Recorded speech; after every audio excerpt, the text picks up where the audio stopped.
കൃഷ്ണായ വാസുദേവായ ഹരയേ പരമാത്മനെ പ്രണതക്ലേശനാശായ ഗോവിന്ദായ നമോ നമഃ. രാമായ രാമഭദ്രായ രാമചന്ദ്രായ വേധസേ രഘുനാഥായ നാഥായ സീതായ പതയേ നമഃ. ശ്രീ സീതാ ലക്ഷ്മണ ഭരത ശത്രുഘ്ന ഹനുമൽ സമേത ശ്രീരാമചന്ദ്രസ്വാമിനേ നമഃ. നമ്മൾ കിഷ്കിന്ധാകാന്ഡം 8-ാം സർഗത്തിലത്തെ 28-ാമത്തെ ശ്ലോകം ചെയ്തു. അപ്പോൾ അതിലൊരു വയറ്റിൽ കിടക്കണ കുട്ടിയുടെ വളർച്ചയെപ്പറ്റി ഇങ്ങനെ പറഞ്ഞുകൊണ്ട് വന്നതാണ്. അപ്പോൾ 5-ാം മാസത്തിൽ പിന്നെ എന്താണ്ടാവണമെന്ന് പറഞ്ഞാൽ നിർത്തിയിരുന്നു നമ്മളല്ലേ. മൂക്ക്, ചെവി, കണ്ണുകൾ, പല്ലുകൾ എവിടെയാച്ചാൽ മോണ, ആ പല്ലുകൾ ഉണ്ടാവുന്ന സ്ഥാനം, പല്ലുകൾ പിന്നല്ലേ ഉണ്ടാവുക, പിന്നെ നഖങ്ങൾ, പിന്നെ ഗുഹ്യ അവയവങ്ങൾ, ഇതൊക്കെ ഉണ്ടാകും 5-ാം മാസത്തിൽ എന്ന് പറഞ്ഞു. ഇനി 29. അർവാക്ഷൺമാസതശ്ചിദ്രം കർണയോർഭവതി സ്ഫുടം പായുർമേഢമുപസ്ഥം ച നാഭിശ്ചാഭിഭവേന്ദ്രണാം. 6 മാസമാകുമ്പോൾ എന്തൊക്കെയാണ് അറിയോ? അർവാക്ഷൺമാസം 6-ാമത്തെ മാസത്തിൽ കണ്ണിൻ്റെ ആ ദ്വാരം, അതായത് നമുക്ക് കാണുന്ന കൃഷ്ണമണിയൊക്കെയുള്ള ആ ദ്വാരം ഉണ്ടാവും, സ്പഷ്ടമായിട്ടുണ്ടാവും. പിന്നെയോ ഗുദം, അതായത് നമ്മുടെ ഈ രഹസ്യഭാഗങ്ങൾ, ശിശ്നം, ആൺകുട്ടികളൊക്കെ പെൺകുട്ടികളൊക്കെ ആണെങ്കിൽ എന്താ വെച്ചാൽ അതൊക്കെ ഈ സെക്സ്, പിന്നെ ഓർഗൻസ്, പിന്നെ നാഭി അതായത് പൊക്കിള്, ഇതൊക്കെ ഉണ്ടാവും എന്നാണ് 6-ാം മാസത്തിൽ. പിന്നെ കണ്ണുകളൊക്കെ ആ ദ്വാരം ഉണ്ടാവും, പിന്നെ സെക്സ് ഓർഗൻസൊക്കെ ഉണ്ടാവും, പിന്നെ വയറിൽ ഇതുണ്ടാവും, അങ്ങനെ പറഞ്ഞു. അർവാക്ഷൺമാസതശ്ചിദ്രം കർണയോർഭവതി സ്ഫുടം പായുർമേഢമുപസ്ഥം ച നാഭിശ്ചാഭിഭവേന്ദ്രണാം. 7-ാമത്തെ മാസം. സപ്തമേ മാസി രോമാണി ശിര കേശാസ്തഥൈവ ച വിഭക്താവയവത്വം ച സർവം സമ്പദ്യതേഷ്ടമേ. 7-ാം മാസത്തിലെ രോമം കുറേശ്ശെ മേലെ, തലമുടി, പിന്നെ ഓരോ അവയവങ്ങളും നല്ല വൃത്തിയായിട്ട് വേർതിരിച്ച് കാണാൻ പറ്റുക, അതൊക്കെയാണ് 7-ാം മാസത്തിൽ. അതായത് ആ ഒരു മാംസകഷ്ണമായതിന് ഇങ്ങനെ രൂപം വരികയാണ്. അപ്പോൾ 7-ാം മാസം ആകുമ്പോൾ പിന്നെ രോമങ്ങളും തലമുടിയും എല്ലാ അവയവങ്ങളും സ്പഷ്ടമായിട്ട് കാണാനും തുടങ്ങും. 8-ാം മാസത്തിൽ അതാണ് അഷ്ടമേ സർവം. ആ 8-ാം മാസത്തിൽ ആകൃതി പൂർണ്ണമായിട്ട് ഭവിക്കും. 8-ാം മാസത്തിൽ ഒരു കുട്ടിയുടെ ആകൃതി ശരിക്കും മുഴുവൻ ഉണ്ടാവും. സപ്തമേ മാസി രോമാണി ശിര കേശാസ്തഥൈവ ച വിഭക്താവയവത്വം ച സർവം സമ്പദ്യതേ അഷ്ടമേ. ജഠരേ വർദ്ധതേ ഗർഭഃ സ്ത്രിയാ ഏവം വിഹംഗമ. പഞ്ചമേ മാസി ചൈതന്യം ജീവ പ്രാപ്നോതി സർവശഃ. വിഹംഗമ ഹേ പക്ഷി സ്ത്രീയാഹ ജഠരേ, അതായത് ഈ സ്ത്രീയുടെ ജഠരത്തിൽ ഗർഭം ഏവം വർദ്ധതേ, ഗർഭം ഇങ്ങനെ വളർന്ന് വരുമ്പോൾ ജീവ പഞ്ചമേ മാസി ജീവൻ 5-ാം മാസത്തിൽ സർവശഃ ചൈതന്യം പ്രാപ്നോതി, എല്ലാ ഭാഗത്തും ചൈതന്യവത്താവുന്നു. അതായത് ഹേ പക്ഷി, ഈ സ്ത്രീയുടെ പിന്നെ ഗർഭപാത്രത്തിൻ്റെ ഉള്ളിൽ ഈ പറഞ്ഞ രീതിയിൽ ക്രമത്തിൽ വളർന്നു വരുന്ന ആ കുട്ടിക്ക് 5-ാം മാസത്തിലാണ് അത്ര ജീവചൈതന്യം, അതായത് ഇളകാനൊക്കെ തുടങ്ങുക. അതിന് മുമ്പേ ജീവചൈതന്യം ഉണ്ട്, ഇളക്കാൻ തുടങ്ങുമൊക്കെ. വയറ്റിൻ്റെ ഉള്ളിൽ അങ്ങോട്ടും ഇങ്ങോട്ടും മൂവ് ചെയ്യാനൊക്കെ ഉള്ള ശക്തി നമുക്ക് പിന്നെ അനുഭവപ്പെടും. കൈകാല മുതലായിട്ടുള്ള അവയവങ്ങളൊക്കെ ചലിപ്പിക്കുന്ന 5-ാം മാസം ആകുമ്പോഴേക്കും. ആക്ച്വലി ചിലപ്പോൾ അതിന് മുമ്പേ ഉണ്ട് കേട്ടോ. എന്തായാലും ഇപ്പോൾ ഇതിലങ്ങനെയാണ് പറഞ്ഞിരുന്നത്. ആ ജീവചൈതന്യം ഉള്ളതിൻ്റെ പിന്നെ ഒരു ഇതാണല്ലോ, ഈ ഉദാഹരണമാണല്ലോ ഈ മൂവ് ചെയ്യണത്. അപ്പോൾ മൂവ് ചെയ്യാനൊക്കെ തുടങ്ങും. അങ്ങനെ വളർന്ന് പിന്നെ 5-ാം മാസത്തിലാണ് ഈ ആദ്യമായിട്ട് ഇളകലൊക്കെ തോന്നുക എന്നാണ് ഇതിൽ പറയുന്നത്. ജഠരേ വർദ്ധതേ ഗർഭഃ സ്ത്രീയാ ഏവം വിഹംഗമ. പഞ്ചമേ മാസി ചൈതന്യം ജീവ പ്രാപ്നോതി സർവശഃ. 32. നാഭിസൂത്രാൽപരന്ധ്രേണ മാതൃഭുക്താന്നസാരത വർദ്ധതേ ഗർഭഗ പിണ്ഡോ ന മ്രിയേത സ്വകർമ്മതഃ. നാഭിസൂത്രാൽപരന്ധ്രേണ, ഈ പൊക്കിൾക്കൊടിയിൽ കൂടി, അല്പദ്വാരത്തിൽ കൂടി, പൊക്കിൾക്കൊടി കൂടെയാണല്ലോ കുട്ടി അമ്മയുടെ കയ്യിൽ നിന്ന് ഭക്ഷണം കിട്ടുന്നത്. മാതൃഭുക്താന്നസാരത, മാതാവ് കഴിച്ച ഭക്ഷണത്തിൻ്റെ ആ എന്താ പറയുക സത്തിനാൽ ഗർഭഗഹ പിണ്ട, ഈ ഗർഭത്തിലുള്ള ഈ കുട്ടി വർദ്ധിക്കുന്നു. സ്വകർമ്മത, അല്ലാതെ വേറൊന്നുകൊണ്ടുമല്ല, മാതാവിൻ്റെ സ്വന്തം ഭക്ഷണം കഴിച്ചിട്ടല്ല, മാതാവ് കഴിക്കണ ഭക്ഷണം ഈ പൊക്കിൾക്കൊടിയുടെ ആ ട്യൂബ് കൂടെ പോയിട്ട് അത് കഴിക്കുകയാണ്, സ്വന്തം കഴിക്കണതല്ലാന്ന്. അതായത് പൊക്കിൾക്കൊടി എന്ന് പറയണ ആ ചെറിയ ദ്വാരത്തു കൂടെയാണ് അമ്മ ഭുജിച്ച അന്നത്തിൻ്റെ സത്തൊക്കെ ഈ കുട്ടിക്ക് ലഭിച്ച് ശരീരമൊക്കെ നല്ലോണം വളരണത്. അല്ലാണ്ട് അവനോൻ കഴിച്ചിട്ടല്ലാന്ന്, ആ കുട്ടി കഴിച്ചിട്ടല്ല, അമ്മയുടെ ഭക്ഷണമാണ്. നാദിസൂത്രാൽപരന്ധ്രേണ, അതാണ് ഇത്, നാഭിസൂത്രാൽപരന്ധ്രേണാണ്, ഇതാണ് പൊക്കിൾക്കൊടി. മാതൃഭുക്താന്നസാരത, അമ്മ കഴിക്കണ ഭക്ഷണം. വർദ്ധതേ ഗർഭഗപിണ്ടോ, ആ മാംസപിണ്ഡം വളർന്നു വരുന്നു. നമ്രിയേത സ്വകർമ്മത, അവനോൻ കഴിച്ചിട്ടല്ല. സ്മൃത്വാ സർവാണി ജന്മാനി പൂർവകർമാണി സർവശഃ ജഠരാനലതപ്തോയമിദം വചനമബ്രവീത്. സർവാണി ജന്മാനി എന്താ, സകല ജന്മങ്ങളെയും, സർവശഃ പൂർവകർമ്മങ്ങളെയും, സർവശഃ പൂർവകർമാണി, ഇതുവരെ ഉണ്ടായ ജന്മങ്ങളെയും മുമ്പ് ചെയ്ത കർമ്മങ്ങളെയും പൂർവകർമ്മങ്ങളെയും സ്മൃത്വ ഓർമ്മിച്ചിട്ട് ജഠരാനലതപ്ത അയം, ഈ ജഠരാഗ്നി വയറ്റിൽ കിടക്കുമ്പോൾ ആ ചൂട് കാരണം തപിച്ച ഈ ജീവൻ ഇതം വചനം അബ്രവീത്, ഈ വചനത്തെ പറയുന്നു. ഇതന്നെ കപിലോപസ്ഥലും പറയണം. കുട്ടിക്ക് ഒട്ടും സുഖാണെന്നല്ല പറയണം വയറ്റിൽ കിടക്കുമ്പോൾ, കാരണം ഇളകാൻ പറ്റില്ല. അമ്മ ഇങ്ങനെ എരിയുള്ള ഭക്ഷണമൊക്കെ കഴിക്കുമ്പോൾ ചൂടും ഒക്കെ ഉള്ള അധികം ഭക്ഷണം കഴിക്കുമ്പോൾ കുട്ടിക്ക് ചൂടും. അങ്ങനെ അപ്പോൾ ആ കുട്ടിക്ക് പൂർവ്വജന്മങ്ങളത്തെ സ്മരണയൊന്നും നഷ്ടപ്പെട്ടിട്ടുണ്ടാവില്ല ജനിക്കണ വരെ. അപ്പോൾ കഴിഞ്ഞ ജന്മങ്ങളിലത്തെ ഓർമ്മകളും കഴിഞ്ഞ ജന്മങ്ങളിൽ ചെയ്ത പൂർവ്വകർമ്മങ്ങളെയൊക്കെ ആലോചിച്ചിട്ട് ആ കുട്ടി, വയറ്റിൽ കിടക്കണ കുട്ടി ഈ വചനത്തെ പറയുന്നു, ഇപ്രകാരം പറയുന്നു എന്ന്. അതായത് അവനവനോട് തന്നെ പറയുക, അത്രയേ ഉള്ളൂ. അതായത് അല്ലെങ്കിൽ ഭഗവാനോട് പറയുക. അതായത് എന്താ അറിയോ, ഈ ജനിക്കുമ്പോഴാണത്രേ ആ പ്രസവത്തിൻ്റെ ട്രോമയിൽ, അതിൻ്റെ ആ ഭയങ്കരതയിൽ എല്ലാം മറക്കുക അത്രേ. അപ്പോൾ വയറ്റിലിരിക്കുമ്പോൾ പൂർവ്വജന്മങ്ങളും പൂർവ്വജന്മത്തിൽ ചെയ്ത കർമ്മങ്ങളെ പറ്റിയൊക്കെ ഓർമ്മ ഉണ്ടാവുമെന്നാണ് കപിലാവതാരത്തിലും പറഞ്ഞത് കേട്ടോ, കപില ഉപദേശത്തിൽ ഇത് പറഞ്ഞിട്ടുണ്ട്. അപ്പോൾ ഈ കുട്ടി വിചാരിക്കുകയാണ്, അല്ലെങ്കിൽ ഭഗവാനോട് പറയണതാണ് ഇനി. അപ്പോൾ സ്മൃത്വാ സർവാണി ജന്മാനി പൂർവകർമാണി സർവശഃ, എല്ലാം സ്മരിച്ചിട്ട് ജഠരാനലതപ്തോയമിദം, മാത്രമല്ല ഗർഭത്തിൽ ഈ ജഠരാഗ്നി, അതായത് നമ്മുടെ ഈ വൈശ്വാനരൻ പറയുമല്ലോ, ദഹിപ്പിക്കാനുള്ള അഗ്നിയുടെ ചൂട് കാരണം ജീവൻ എല്ലാ ജന്മങ്ങളെ ഓർത്തിട്ട് ഇപ്രകാരം പറയും. ജഠരാനലതപ്തോയമിദം വചനമബ്രവീത്. 34 നാനായോനി സഹസ്രേഷു ജായമാനോനുഭൂതവാൻ പുത്രധാരാദി സംബന്ധം കോടിശ പശുബാന്ധവാൻ. അനവധി യോനികളിൽ, അനേകായിരം യോനികളിൽ, അതാണ് നാനായോനി സഹസ്രേഷു, അനേകമായിരം യോനികളിൽ ജായമാന ജനിക്കുന്നവനായിട്ട് പുത്രധാരാദി സംബന്ധം, എത്രയോ പുത്രന്മാരും എത്രയോ ഭാര്യമാരും ഓരോ ജന്മത്തിലേ, അതിൻ്റെയൊക്കെ ബന്ധത്തെയും പശുബാന്ധവാൻ, പശുക്കളുടെയും ബന്ധുക്കളെയും കോടിശഃ അനുഭൂതവാൻ, അനവധി മൃഗങ്ങളായി ജനിച്ചിട്ട് ആ മൃഗങ്ങളുടെയൊക്കെ അച്ഛനമ്മമാരെയും ബന്ധുക്കളെയും, മനുഷ്യന്മാരായി ജനിച്ചാൽ അതിലത്തെ അച്ഛനമ്മമാരെയും ബന്ധുക്കളെയും കോടിയായിട്ട് അനുഭവിച്ചിരിക്കുന്നു. കോടിശഃ അനുഭൂതവാൻ. എന്താ അറിയോ, ഈ കുട്ടി പറയാണ്, വയറ്റിലിരിക്കുന്ന കുട്ടിയെ, ഞാൻ ഇതിനു മുമ്പ് അനവധി തരത്തിലുള്ള അനേകായിരം യോനികളിൽ ജന്മം എടുത്തിട്ടുണ്ട്. ആ ജന്മങ്ങളിലൊക്കെ കുട്ടികളും ഭാര്യമാരും ധനവും ബന്ധുക്കളും മൃഗങ്ങളായാലും മനുഷ്യരായാലും അതിലൊക്കെ എനിക്ക് അച്ഛനമ്മമാരും ബന്ധുക്കളും ഭാര്യമാരും കുട്ടികളും ഒക്കെ ഇവരോടുകൂടെ ഒക്കെ എനിക്ക് സംബന്ധം ഉണ്ടായിരുന്നു എന്ന് പറയണം ഈ കുട്ടി കേട്ടോ. എത്രയോ ജന്മാന്തരങ്ങളിൽ എനിക്കിതുണ്ടായിരുന്നു. നാനായോനി സഹസ്രേഷു ജായമാനോനുഭൂതവാൻ പുത്രധാരാദി സംബന്ധം കോടിശ പശുബാന്ധവാൻ.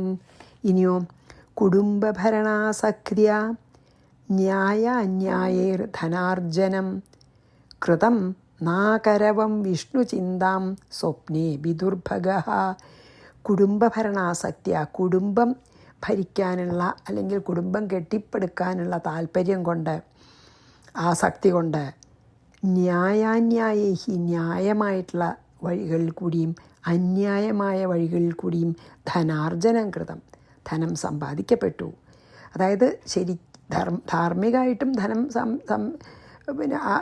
സംഭരിച്ചു, അധാർമികമായിട്ടുള്ള വഴി കൂടെയും ചെയ്തു. ദുർഭഗഃ അകം, അങ്ങനെ ഭാഗ്യഹീനായിട്ടുള്ള ഞാൻ സ്വപ്നേ അഭി, സ്വപ്നത്തിൽ പോലും വിഷ്ണു ചിന്താം ന അകരവം, ഞാൻ ഇങ്ങനെ ഈ ജീവിതം കുടുംബത്തിനെ വർദ്ധിപ്പിക്കാനും അവർക്ക് സുഖസൗകര്യം നൽകാനും ഉള്ള നേട്ടോട്ടത്തിൽ ഞാൻ ന്യായമായിട്ടുള്ള അന്യായമായിട്ടുള്ള പ്രവർത്തികൾ ചെയ്ത് ധനം സമ്പാദിച്ചു. ഞാൻ ഭാഗ്യഹീനനാണ്. എന്താ വെച്ചാൽ ഞാൻ ആ ജന്മങ്ങളിലൊന്നും സ്വപ്നത്തിൽ പോലും ഭഗവാനെ വിചാരിക്കാൻ എനിക്ക് തോന്നിയില്ല. ഇതിലുള്ള നെട്ടോട്ടാണ്. ഈ കുട്ടികളെയും കുടുംബത്തിനെയും പോറ്റാനുള്ള ആ നെട്ടോട്ടത്തിൽ ഞാൻ ഭഗവാനെ തീരെ വിസ്മരിച്ചു. ന്യായമായിട്ടും അന്യായമായിട്ടും ധനം സമ്പാദിക്കാൻ വേണ്ടി പലതും ചെയ്തു എന്ന് മാത്രമല്ല, ഭഗവാനെ വിചാരിച്ചേ ഇല്ല, വിഷ്ണു ചിന്തനം ഉണ്ടായേ ഇല്ല. അതായത് ഈ ഭാര്യാപുത്രാദികളെയൊക്കെ രക്ഷിക്കാനുള്ള ആ വ്യഗ്രതയിൽ ധനം സമ്പാദിക്കാനുള്ള പല മാർഗങ്ങളും നോക്കിയിട്ട് നിർഭാഗ്യവാനായിട്ടുള്ള ഞാൻ സ്വപ്നത്തെ പോലും വിഷ്ണു ഭഗവാനെ സ്മരിച്ചില്ലല്ലോ എന്ന് ഈ കുട്ടിക്ക് നല്ല പശ്ചാത്താപമുണ്ട്. അതാണ് ഈ ഇതിൽ പറഞ്ഞ. ഇനി കുടുംബഭരണാസക്ത്യ ന്യായാന്യായേ ധനാർജനം കൃതം നാകരവം വിഷ്ണു ചിന്താം സ്വപ്നേ വിദുർഭഗം. തന്നെയാണ് കപില ഉപദേശത്തിലും പറയണം കേട്ടോ. ഇനി 3 ശ്ലോകം ഒന്നിച്ചാണ്. ഇദാനീം തൽഫലം ഭുഞ്ചേ ഗർഭദുഃഖം മഹത്തരം അശാശ്വതേ ശാശ്വതവദ്ദേഹേ തൃഷ്ണാസമന്വിതഃ അകാര്യാണ്യേവ കൃതവാൻ ന കൃതം ഹിതമാത്മന ഇത്യേവം ബഹുധാ ദുഃഖമനുഭൂയ സ്വകർമ്മത കഥാ നിഷ്ക്രമണം മേ സ്യാൽ ഗർഭം നിരയസന്നിഭാത് ഇത ഊർധ്വം നിത്യമഹം വിഷ്ണുമേവാനുപൂജയേ. എന്നിട്ട് പറയണം ഈ കുട്ടി, വയറ്റിലുള്ള കുട്ടി, ഇതാനും അപ്പം ഈ അതിൻ്റെ ഫലമായിട്ട് ഗർഭദുഃഖം ഭുഞ്ചേ, പിന്നെയും എനിക്ക് ജനിക്കേണ്ടി വരുന്നു. ഭഗവാനെ ഒന്നും വിചാരിച്ചിട്ടേ ഇല്ല. അപ്പം പിന്നെ ജനനമരണ ചക്രത്തിൽ ചുറ്റിത്തിരിയല്ലേ, അതിന് വേണ്ടിയിട്ടാണ് ഞാൻ ഇപ്പം ജനിച്ചത്. അങ്ങനെ ഭഗവാനെ വിചാരിക്കുന്നുണ്ട്. ഗർഭദുഃഖം ഭുഞ്ചേ, ഞാനിപ്പോൾ അങ്ങനെ ഒന്നും ഭഗവാനെ സ്മരിക്കാത്തതുകൊണ്ട് ഗർഭത്തിലിരിക്കണ ദുഃഖം പിന്നെയും അനുഭവിക്കണു. അശാശ്വതേ ദേഹേ, ഈ ശാശ്വതമല്ലാത്ത ദേഹത്തിൽ ശാശ്വതവൽ തൃഷ്ണാസമന്വിത, അതിനെ ശാശ്വതമാണ് എന്ന് കരുതിയിട്ട് അകാര്യാണി ഏവാകൃതവാൻ, ആവശ്യമില്ലാത്ത കാര്യങ്ങൾ തന്നെ ഞാൻ ചെയ്തു. ഈ ദേഹം ശാശ്വതമാണെന്ന് തന്നെ, അശാശ്വതമാണ് ദേഹം, ജഡാണ്, അശാശ്വതമാണ്, ശാശ്വതമല്ലാത്താണ് എന്ന് അറിയാതെ ഞാൻ ആവശ്യമില്ലാത്ത കാര്യങ്ങൾ തന്നെ ചെയ്തു. ആത്മനഹാഹിതം ന കൃതം, ആത്മാവിനെന്താണ് ഹിതം, ഞാൻ ആത്മാവാണെന്ന് വിചാരിച്ചിട്ട് ആത്മാവിൽ ചേരാനായിട്ട് ആത്മസാക്ഷാത്കാരത്തിന് വേണ്ടി ഒന്നും ചെയ്തില്ല. ഇതി ഏവം, ഇപ്രകാരം സ്വകർമ്മത ബഹുധാ ദുഃഖം അനുഭൂയ, അത് കാരണം ഞാനിപ്പോൾ ഇപ്രകാരം ഞാൻ സ്വകർമ്മത്താൽ ബഹുവിധത്തിലുള്ള ദുഃഖത്തെ അനുഭവിച്ചിട്ട് നിരയസന്നിഭാത് ഗർഭാത്, നരകതുല്യമായ ഈ ഗർഭത്തിൽ നിന്ന് മേ കഥ നിഷ്ക്രമണം സ്യാത്, എനിക്ക് എപ്പോഴാണ് ഇനി പുറത്തേക്ക് കിടക്കാൻ തരാവുക. വയറ്റിനുള്ളിരിക്കണ ഒട്ടും സുഖമായിട്ടല്ല എന്നാണ് നമ്മുടെ പുരാണങ്ങളിലൊക്കെ. എപ്പോഴാണ് എനിക്കൊന്ന് പുറത്ത് കിടക്കാറാവുക. ഇതഹ ഊർധ്വം, ഇതിന് മേൽ അഹം നിത്യം വിഷ്ണുമേവ അനുപൂജയെ, ഇനി ഞാൻ ജനിച്ചാൽ തീർച്ചയായിട്ടും ഈ ഒരു അബദ്ധം, ഈ ഒരു വിഡ്ഢിത്തം ചെയ്യില്ല. ഞാൻ തീർച്ചയായിട്ടും ഇനി ജനിക്കുമ്പോൾ ഞാൻ ഭഗവാനെ സ്മരിക്കും, നിരന്തരം അനുപൂജയെ, എല്ലപ്പോഴും ഞാൻ ഭഗവാനെ തന്നെ പൂജിക്കും എന്ന് വിചാരിക്കുകയാണ് ഈ കുട്ടി. പശ്ചാത്താപം ഈ കുട്ടിക്ക്. ആ ദുഷ്ടകർമ്മങ്ങളുടെ ഫലമായിട്ടാണ് അപ്പം ഞാൻ ഈ അതികഠിനമായിട്ടുള്ള ഗർഭവാസം എനിക്കിപ്പോൾ അനുഭവിക്കേണ്ടി വരുന്നത്. ഈ നശ്വരമായിട്ടുള്ള ശരീരത്തിൽ അതിനെ ശാശ്വതം എന്ന പോലെ അങ്ങേയറ്റം ആസക്തിയോടുകൂടി ഞാൻ ആ കാര്യങ്ങളൊക്കെ ചെയ്തു. ആവശ്യമില്ലാത്തത് ആത്മരക്ഷയ്ക്കോ ആത്മസാക്ഷാത്കാരത്തിനോ വേണ്ട ഒരു കാര്യവും ഞാൻ ചെയ്തില്ല. എൻ്റെ ദുഷ്കർമ്മങ്ങളുടെ ഫലമായിട്ട് ഇപ്പം എനിക്കിതാ ഇങ്ങനെ ജനിക്കേണ്ടി വരുന്നു, ഇങ്ങനെ ദുഃഖം അനുഭവിക്കേണ്ടി വരുന്നു. നരകതുല്യമായിട്ട് ഈ ഗർഭത്തിൽ നിന്ന് എനിക്ക് ഇനി എപ്പോഴാണ് ഒന്ന് പുറത്ത് കിടക്കാൻ തരാവുക? അപ്പോൾ മുതൽ ഭഗവാനെ ഞാൻ വിഷ്ണുവിനെ തന്നെ നിത്യം ഇടവിടാതെ ഞാൻ പൂജിക്കും എന്ന് ഭഗവാനോട് പറയുകയാണ്. ഇതിൽ നിന്ന് പുറത്ത് കിടന്നാൽ മതി, എനിക്ക് പുറത്ത് കിടന്നാൽ ഞാൻ പിന്നെ ഈ ഒരു വിഡ്ഢിത്തം ചെയ്യില്ല. ഇനി എനിക്ക് ജന്മം അങ്ങോട്ട് കിട്ടിയാൽ ഈ നരകത്തിൽ നിന്ന് അങ്ങോട്ട് പുറത്തേക്ക് കിടന്നാൽ ഞാൻ ഇനി വിഷ്ണുവിനെ തന്നെ എന്നും ആരാധിക്കുകയും പൂജിക്കുകയും സ്മരിക്കുകയും ചെയ്യും എന്ന് പറയുകയാണ് ഈ കുട്ടി. ഇതാ വയറ്റിൽ കിടക്കണ കുട്ടി. ഇതാനീം തത്ഫലം ഭുഞ്ചേ ഗർഭദുഃഖം മഹത്തരം അശാശ്വതേ ശാശ്വതദേഹേ തൃഷ്ണസമന്വിത. നമ്മൾ ഈ അശാശ്വതമായിട്ടുള്ള ഈ ദേഹത്തിനെ ശാശ്വതമായി കണ്ടിട്ട് നമ്മൾ അതിൽ ആസക്തരായിട്ട് നമ്മളൊക്കെ അതാണല്ലോ ദേഹാഭിമാനം കൊണ്ട് എന്തെല്ലാം ചെയ്യണു അല്ലേ. ഞാൻ എൻ്റെ ആത്മസാക്ഷാത്കാരത്തിന് വേണ്ടി ഒരു നല്ല കാര്യവും ചെയ്തില്ല. ഇപ്പം എന്നിട്ട് ഞാനിങ്ങനെ ദുഃഖം അനുഭവിക്കുകയാണ്. ഇനി ഞാൻ ഇതിന്ന് പുറത്ത് കിടന്നാൽ ഇങ്ങനെ ഒരു അബദ്ധം പറ്റില്ല എന്ന് ഞാൻ എപ്പോഴും വിഷ്ണുവിനെ പൂജിക്കും എന്നാണ് അതിൽ പറഞ്ഞത്. ഇതാനീം തൽഫലം ഭുഞ്ചേ ഗർഭദുഃഖം മഹത്തരം അശാശ്വതേ ശാശ്വതവദ്ദേഹേ തൃഷ്ണാസമന്വിത അകാര്യാണ്യേവ കൃതവാൻ ന കൃതം ഹിതമാത്മന. അത് ആത്മസാക്ഷാത്കാരത്തിനൊന്നും ചെയ്തില്ല. ഇത്യേവം ബഹുധാ ദുഃഖം അനുഭൂയ സ്വകർമ്മത കഥ നിഷ്ക്രമണം മേസ്യാൽ എന്നാ എനിക്കൊന്ന് പുറത്ത് കിടക്കാൻ തരാവുക. ഗർഭം നിരയ സന്നിഭാത് ഇത ഊർധ്വം. പുറത്ത് കിടന്നാൽ പിന്നെ നിത്യം അഹം വിഷ്ണുമേവാനുപൂജയെ, വിഷ്ണുവിനെ പൂജിക്കും. ഇനി 39, 40 ഇത്യാദി ചിന്തയൻ ജീവോ യോനിയന്ത്രപ്രപീഡിത ജായമാനോതി ദുഃഖേന നരകാൽപാതകീയഥ ഭൂതിവ്രണാനിപതിതഃ കുമിരേഷ ഇവാപരഃ തതോ ബാല്യാദിദുഃഖാനി സർവ ഏവം വിഭുഞ്ജതേ. ഇത്യാദി ചിന്തയൻ ജീവ, ഇപ്രകാരം ചിന്തിക്കുന്ന ഈ വയറ്റിനുള്ളിലത്തെ ജീവൻ യോനിയന്ത്രപ്രപീഡിത, അതായത് ഗർഭസമയമായപ്പോൾ യോനിയാൽ പീഡിപ്പിക്കപ്പെട്ടവനായിട്ട് പുറത്തേക്ക് വരാനായി ഭയങ്കര, ഈ കുട്ടിക്കും നല്ല സ്ട്രഗിളാണല്ലോ, ചെറിയൊരു ഓട്ടയിൽ കൂടെ പുറത്ത് വരണ്ടേ, അമ്മയ്ക്കും അതെ. അതിദുഃഖേന ജായമാന, അതിദുഃഖത്തോടെ ജനിക്കും, എന്നിട്ട് കരയിട്ടാണല്ലോ ജനിക്കുക. നരകാൽപാതകീയഥ, നരകത്തിൽ നിന്ന് പാതകി എന്ന പോലെ പൂതി വ്രണാത്, ദുർഗന്ധം, അമ്മയുടെ വയറ്റിൽ കിടക്കുന്ന ദുർഗന്ധത്തിൽ നിന്നും വ്രണങ്ങളിൽ നിന്നും നിപതിത ഏഷ, ഞാൻ പുറത്തേക്ക് വന്നിട്ട് പതിക്കുന്ന ഈ ജീവൻ അപരഹ കൃമി ഇവ, മറ്റൊരു കൃമി എന്ന പോലെ തതഹ ബാല്യാദി ദുഃഖാനി, ഇതൊക്കെ മറന്നു, ഭഗവാനെ ഭജിക്കുള്ളൂ ഇനി എല്ലാ സമയം എന്ന് പറഞ്ഞതൊക്കെ മറന്നു. ആ വയറ്റിൽ നിന്ന് വരണേണ്ട ആ ഒരു വിഷമത്തിലേ, ആ ട്രോമയിലേ, അനന്തരം ബാല്യാദി ദുഃഖങ്ങൾ സർവേ ഏവം വിഭുഞ്ജതേ, എല്ലാം അങ്ങനെ അനുഭവിക്കുകയാണ്. പിന്നെ അതായത് ഇങ്ങനെ ഈ ചിന്തിച്ചു കൊണ്ടിരിക്കുന്ന ജീവൻ ജനനസമയമായി അപ്പോൾ ഈ വയറ്റിൽ നിന്നുള്ള ആ അതികഠിനമായിട്ടുള്ള ആ ഒരു ശക്തി ഉന്തി പുറത്തേക്ക് ആക്കുകയാണല്ലോ. അപ്പോൾ വളരെ വേദനയോടുകൂടി അതിദുഃഖത്തോടുകൂടി ജനിച്ച് നരകത്തിൽ പാപി എന്ന പോലെ ആ ദുർഗന്ധം നിറഞ്ഞ ഗർഭപാത്രത്തിൽ നിന്ന് യോനിയിൽ കൂടി പുറത്തേക്ക് വീണു.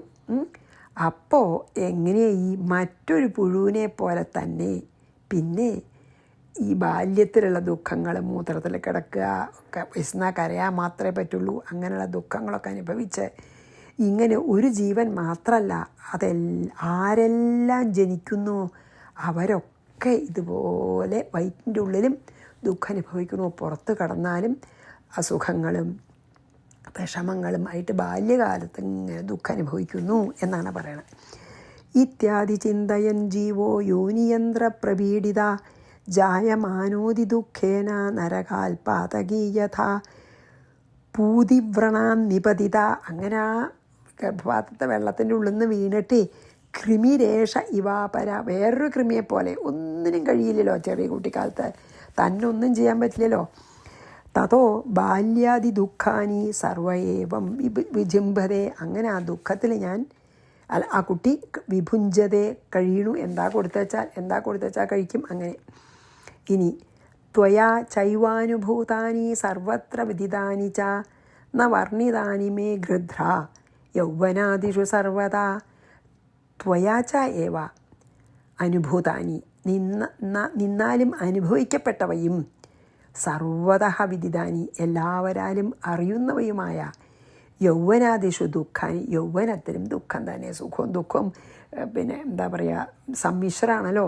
ഗൃധ്ര ഹേ കഴുക, അല്ലെങ്കിൽ സമ്പാദ്യോട് പറയാം മേ എന്ന വർണ്ണിതാനി എന്നാൽ വർണ്ണിക്കപ്പെട്ടിട്ടില്ല. എന്താ പറഞ്ഞാൽ എളുപ്പമൊന്നുമല്ല. ഗർഭവാസം മുതൽ ജനനം വരെയുള്ള കഷ്ടാവസ്ഥകളൊക്കെ ഞാനിപ്പോൾ പറഞ്ഞില്ലേ നിന്നോട്. ഹേ കഴുക സമ്പാദി, നിന്നാലും മറ്റു സകല പ്രാണികളാലും അനുഭവിച്ചതും അറിയപ്പെട്ടതുമായ ഈ യൗവനകാലങ്ങളിലത്തെ സങ്കടാവസ്ഥകളെ ഞാൻ ഇനി കൂടുതൽ വർണ്ണിക്കുന്നില്ല. ബാല്യത്തിലത്തെയും യൗവനത്തിലത്തെയൊക്കെ ഓരോ സങ്കടാവസ്ഥകളെയും പറ്റി നിനക്കറിയാവുന്നതാണല്ലോ. നീയും എല്ലാ ജീവികൾക്കും അനുഭവിക്കേണ്ടതാണത്. യൗവനത്തിൻ്റെ തിളപ്പിലാണല്ലോ നീ സൂര്യൻ്റെ എത്രത്തോളം ഉയരാൻ ഭയപ്പെട്ട് സൂര്യൻ്റെ അടുത്ത് പോയി ചിറക് കരിഞ്ഞതൊക്കെ ആ യൗവന തിളപ്പിൽ. അങ്ങനെയുള്ള സങ്കടാവസ്ഥകളെ ഞാൻ ഇനി വർണ്ണിക്കുന്നില്ല. അവയെ നിനക്കൊക്കെ അറിയാം. അതുകൊണ്ട് എൻ്റെ വർണ്ണനൊന്നും ആവശ്യമില്ല എന്ന് പറഞ്ഞു. ത്വയാ ചൈവാനുഭൂതാനി, ഇത് നീയും ഏത് ജീവജാലങ്ങൾ അനുഭവിക്കേണ്ടതാണ് അതൊക്കെ. അതാണ് പറയുന്നത്. ത്വയാ ചൈവാനുഭൂതാനി സർവത്ര വിദിതാനി, എല്ലാവർക്കും അറിയാം. ന വർണ്ണിതാനി മേ ഗൃധ്ര, ഹേ കഴുക ഞാൻ വർണ്ണിക്കണില്ല. യൗവനാദിഷു സർവദാ, യൗവനത്തിലത്തെ കഷ്ടപ്പാടുകളും അഹങ്കാരം കൊണ്ട് പറ്റുന്ന ഇതൊക്കെ ഞാൻ വർണ്ണിക്കണില്ല എന്ന്. ഇനി നമുക്ക് ഒരെണ്ണം കൂടി 42. ഏവം ദേഹോഹമിത്യസ്മാദ് അഭ്യാസാൻ നിരയാധികം ഗർഭവാസാദി ദുഃഖാനി ഭവന്ത്യഭിനിവേശത. ഏവം ദേഹ അഹം, ഇപ്രകാരം ദേഹം ഞാൻ, ഇതി അസ്മാദ് അഭ്യാസാദ് എന്ന ഈ അഭ്യാസം, അതായത് ദേഹമാണ് ഞാൻ എന്ന് വിചാരിച്ചിട്ട് എപ്പോഴും വിചാരിച്ചിട്ട് ദേഹാഭിമാനം. നിരയാധികം നരകാദിയും ഗർഭവാസാദി ദുഃഖാനി, ഗർഭം ഇങ്ങനെ ഗർഭത്തിൽ വരിക, അതിലിരിക്കുക, പ്രസവിക്കുക, അതായത് ഈ ദേഹാഭിമാനം കൊണ്ടാണ് നമുക്ക് ഈ ജനന മരണ ചക്രത്തിൽ എപ്പോഴും ചുറ്റിത്തിരിയേണ്ടി വരുന്നത്. അഭിനിവേശത ഭവന്തി, അഭിമാനം നിമിത്തം ഭവിക്കുന്നു. അതായത് ഈ ദേഹാഭിമാനം കൊണ്ട് ഞാനാണ് കർത്താവ്, ഞാനാവ് ഭോക്താവ്, ഇങ്ങനെയുള്ള വിചാരം കൊണ്ട് കർമ്മങ്ങൾ ചെയ്ത് കർമ്മബന്ധനം, ആ കർമ്മങ്ങളുടെ ഫലമനുഭവിക്കാനായിട്ട് നമ്മളിങ്ങനെ നിരന്തരം ചുറ്റിത്തിരിയാണ് എന്നാണ് ഇപ്പോൾ ഇതിൽ പറഞ്ഞത് കേട്ടോ. അപ്പോൾ നമുക്ക് ഇതിപ്പോൾ എത്രാമത്തെ 42 വായിച്ച് ഇന്ന് ഇവിടെ നിർത്താട്ടോ. ഏവം ദേഹോഹം, ഇതന്നെയാണ് എന്താണ് ഭാഗവതത്തിലും പറയണത് അല്ലേ. ദേഹാഭിമാനം ഉള്ളിടത്തോളം നമുക്ക് ഞാനാണ് ചെയ്യണത്, ഞാനാണ് അനുഭവിക്കണം എന്നുള്ള വിചാരം ഉണ്ടല്ലോ. ആ ദേഹാഭിമാനത്തോടു കൂടി എന്ത് കർമ്മം ചെയ്താലും നമുക്ക് കർമ്മബന്ധനം സംഭവിക്കും. ആ കർമ്മങ്ങളുടെ ഫലം അനുഭവിക്കാനായിട്ട് പിന്നെയും ജന്മെടുക്കും. അതന്നെയാണ് പറയണത്. ഏവം ദേഹോഹമിത്യസ്മാദ് അഭ്യാസാൻ നിരയാധികം, സർവദാ നമ്മൾ ദേഹം തന്നെയാണെന്നാണ് നമ്മൾ വിചാരിക്കണത്. അപ്പോൾ ഗർഭവാസാദി ദുഃഖാനി, ഇങ്ങനെ പുനരഭിജനനം പുനരഭിമരണം ഭവന്ത്യഭിനിവേശത, അങ്ങനെ നമുക്ക് ഭവിക്കുന്നു എന്ന് പറഞ്ഞിവിടെ നിർത്താം. ശ്രീകൃഷ്ണാർപ്പണമസ്തു. സർവത്ര ഗോവിന്ദനാമ സങ്കീർത്തനം. ഗോവിന്ദ ഗോവിന്ദ. ശ്രീ സീതാലക്ഷ്മണ ഭരതശത്രുഘ്ന ഹനുമൽ സമേത ശ്രീരാമചന്ദ്രസ്വാമിനേ നമ. ഗുരുവായൂരപ്പ ശരണം.